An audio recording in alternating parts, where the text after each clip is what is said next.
ಮಕ್ಕಳಿಗೆ ಒಂದು ಗೊತ್ತಿರಲಿ, ಪ್ರತಿಯೊಬ್ಬ ಹೆಣ್ಣುಮಗಳು ಕೂಡ ಇವತ್ತು ಸ್ವಾಭಿಮಾನಿಗಳಾಗಿ ಬದುಕ್ತಾ ಇದ್ದೀರಿ. ನಿಮಗೆ ಸ್ವಾತಂತ್ರ್ಯ ಇದೆ. ಆದರೆ ಸ್ವಾತಂತ್ರ್ಯ ಅನ್ನುವುದು ನಿಮ್ಮದು ಸ್ವೇಚ್ಛಾಚಾರ ಆಗಬಾರದು ಅನ್ನುವ ವಿಷಯದಲ್ಲಿ ನೀವು ತುಂಬಾ ಜಾಗೃತರಾಗಿರಬೇಕು. ತಾಯಿ ಮಕ್ಕಳ ಸಂಬಂಧ ಇದೆಯಲ್ಲ, ಹೆಣ್ಮಕ್ಳಿಗೆ ಗೊತ್ತಿರಲಿ, ಅಮ್ಮ ಜೊತೆಗಿರುವಾಗ ಗೊತ್ತಾಗೋದಿಲ್ಲ, ಅಮ್ಮ ಹೊರಟು ಹೋದ್ಮೇಲೆ ಅದರ ತೀವ್ರತೆ ತುಂಬಾ ಕಾಡುತ್ತದೆ ನಮ್ಮನ್ನು. ನಿನ್ನೆ ಫೇಸ್ಬುಕ್ ಅಲ್ಲಿ ಒಂದು ವಿಡಿಯೋ ನೋಡಿದೆ, ಯಾರೋ ಎಡಿಟ್ ಮಾಡಿರ್ಬೇಕು ಮೋಸ್ಟ್ಲಿ. ಒಂದು ಸಿಂಹ ಬಂದು ನಿಂತಿದೆ, ಸಿಂಹದ ಬಾಯಿ ಹತ್ರ ಒಂದು ಜಿಂಕೆ ಮರಿ ಹೋಗಿ ಸಿಂಹಕ್ಕೆ ಮುತ್ತು ಕೊಡ್ತಾ ಇದೆ.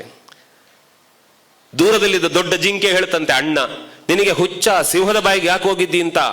ಆಗ ಮರಿ ಹೇಳುತ್ತಂತ, ಇಲ್ಲ, ಸ್ವಲ್ಪ ಹೊತ್ತಿನೊಳಗೆ ನನ್ನ ಅಮ್ಮ ಇಲ್ಲೇ ಒಳಗೆ ಹೋಗಿದ್ದಾಳೆ, ಅವಳು ಎಲ್ಲಿದ್ದಾಳೆ ಅಂತ ಹುಡುಕ್ತಿದ್ದೇನೆ ಅಂತ.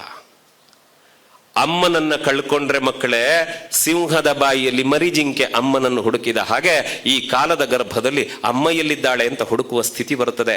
ದಯವಿಟ್ಟು ಅಂತಹ ಪರಿಸ್ಥಿತಿ ಬರಬಾರದು ನಮಗೆ.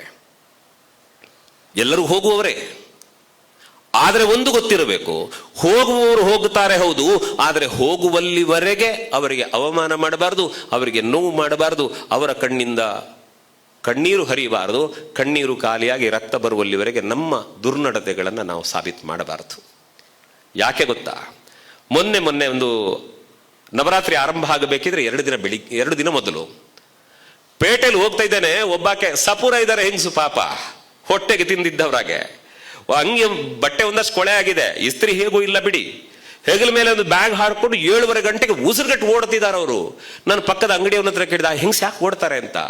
ಏನಂದ್ರು ಗೊತ್ತಾ, ಇಲ್ಲ ಸರ್, ಅವ್ರು ಬೆಳಿಗ್ಗೆ 6 ಗಂಟೆಗೆ ಅಲ್ಲೊಂದು ಮನೆ ಕೆಲ್ಸಕ್ಕೆ ಬರ್ತಾರೆ, ಅಲ್ಲಿ ಬಂದು ಕೆಲಸ ಮುಗಿಸಿ ಈಗ ಇನ್ನೊಂದು ಮನೆ ಕೆಲ್ಸಕ್ಕೆ ಹೋಗಿ ಮತ್ತೊಂದು ಮನೆ ಕೆಲಸ ಮುಗಿಸಿ ಅವ್ರ ಮನೆಗೆ ಹೋಗಬೇಕು ಅಂತ.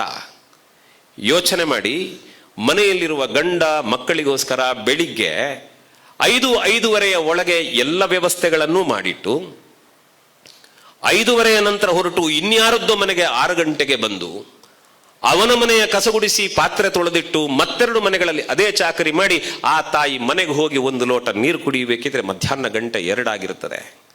ಅದರ ಹಿಂದೆ ಅವಳಿಗಿದ್ದ ಕನಸು ಒಂದೇ. ಆಗ ಹೇಳಿದ್ನಲ್ಲ, ನನ್ನ ಮಗು ನನ್ನ ಬಂಗಾರ ಅಂತ ಎದೆಗೊಟ್ಟುಲ್ಲ ನಿಮ್ಮಮ್ಮ. ನಿಮ್ಮ ಬದುಕನ್ನು ಬಂಗಾರವಾಗಿಸುವುದಷ್ಟೇ ಅಮ್ಮನಿಗಿರುವ ಕನಸು. ಅಮ್ಮನಿಗೆ ಗೊತ್ತಿಲ್ಲದಾಗೆ ನಾವು ಬುದ್ಧಿವಂತರು ಅಂತ ಅಮ್ಮನಿಗೆ ಇಚ್ಛೆ ಇಲ್ಲದಂತೆ ನಡ್ಕೊಂಡ್ರೆ ಮಕ್ಕಳೇ, ನಾವು ಪ್ರಪಂಚದಲ್ಲಿ ಮಕ್ಕಳಾಗಿ ಹುಟ್ಟಿ ಏನು ಪ್ರಯೋಜನ ಅಂತ ಒಮ್ಮೆ ನಿಮ್ಮನ್ನು ನೀವು ಪ್ರಶ್ನೆ ಮಾಡ್ಕೊಳ್ಬೇಕಷ್ಟೇ.